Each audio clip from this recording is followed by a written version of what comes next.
Because let's talk about Ninjago Dragon Rising Season 2. Much better season than last season. I didn't really finish last season. I might go back and rewatch it again because this season was very good. If I had to get a rating for this season right now, it's a solid 7.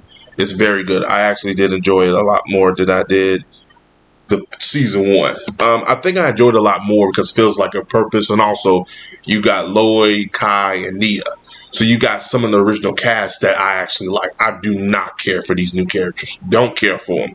They can do what they want with them. If you're fans of them, more power to you. Cannot stand them. That's why I didn't like it the first half, because they were focusing on these new characters. I sat there like, they just have no personality. One character can do spin jutsu, but he can't do it the right way. So he still needs training. That makes no sense to me. If you can do it, do it. If you can't do it, you can't do it. It's like, don't give a man a handicap just to tell a story. Just give the man what he needs so he can keep on. Excuse me, boy, whatever. And then the other one who can't do it, but she could do some other type of ability. So it kind of like she doesn't need to do it. That's what I'm saying. It's just, I don't like the characters. It's like you give them a handicap so they can do something. What's the point? At least let them not do nothing, and Lloyd can be the master like his uncle was and train them. But, clearly, I've been doing my homework on the show.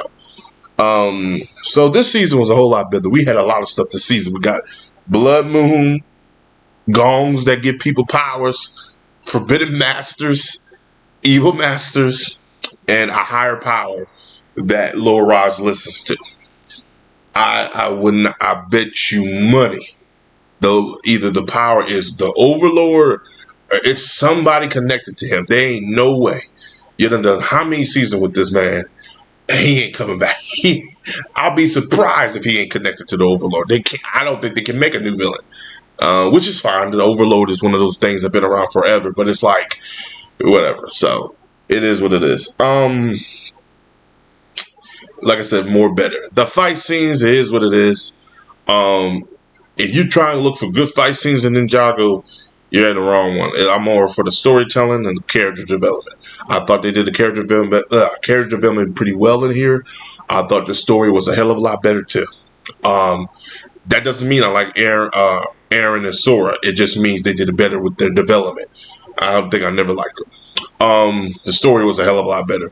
I didn't like because when the ninja took on these, like, there's a threat in here compared to season 1. There was no threat in season 1. Like, when I heard the ninjas were taking on machine type of people, and I'm like, okay, are they like Zane? They're nothing like Zane. They were just a new empire being created because of the merge, and I'm trying to figure out how is Lloyd having a hard time with these people. This is the Green Ninja. They don't. I'd done how many seasons of telling me he's one of the best ninjas in the world. That's why I said I just couldn't believe it. This season feels a whole lot better. There's an entity that gives these new Wolf Clan powers and abilities. He's having these visions of more entities coming through a portal. And then there's a higher power that Lord Roz is listening to, which we don't know who he is, but he has enough power to teleport people. That, sure enough, is believable. So I feel a little threat in here compared to season 1. Season 1, the villain didn't win me over. And it's not because she's a woman. It just felt like she was not threatening enough for me to be like, why should I care? And I do like the concept of having two villains that were minor characters become main characters, main antagonists in this one. Totally like that. I think more shows should do stuff like that. The last time a show did that was Legend of Korra with Kavira. They introduced her in season 3, and they brought her in as a villain for season 4. However, she didn't have a lot to do in season 3. We just knew she was going to be a villain because they kind of like screen, like really put the camera on her face, and we were like, okay. This ain't obvious. I don't know what is, type of shit. But this is fine. I actually like this. Also like Lower Roz because he's voiced by Brian Drummond, who's voiced many people. Zex Marquise. This is anime from Gundam Wing and Vegeta. Over 9,000. The original voice of Over 9,000 is him. So yeah, that was pretty cool. And I'm a fan of his work. I think he's a great voice actor and does not get enough credit where credit is due. He's fantastic. Um, other than the dubbing and other than the story, I actually enjoyed it. Like I said, it's a 7 for me.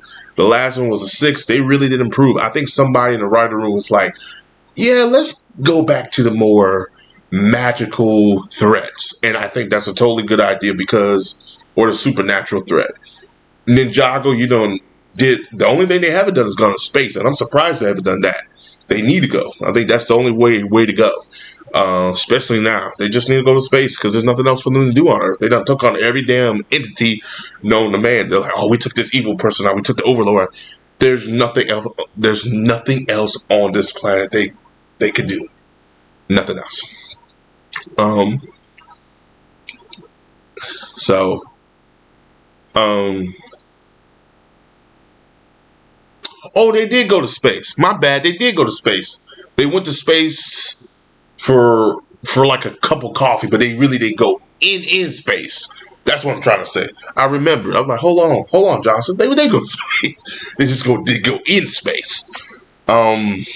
Yeah, like I said, I had no problem with it. It's just that season 1 was tough. I think because they were trying to focus on these new characters, and I don't know, it felt like the writers kind of knew that the fans weren't going to dig it, and like they still don't have they got Zane, they got Nia, they got Kai. Uh,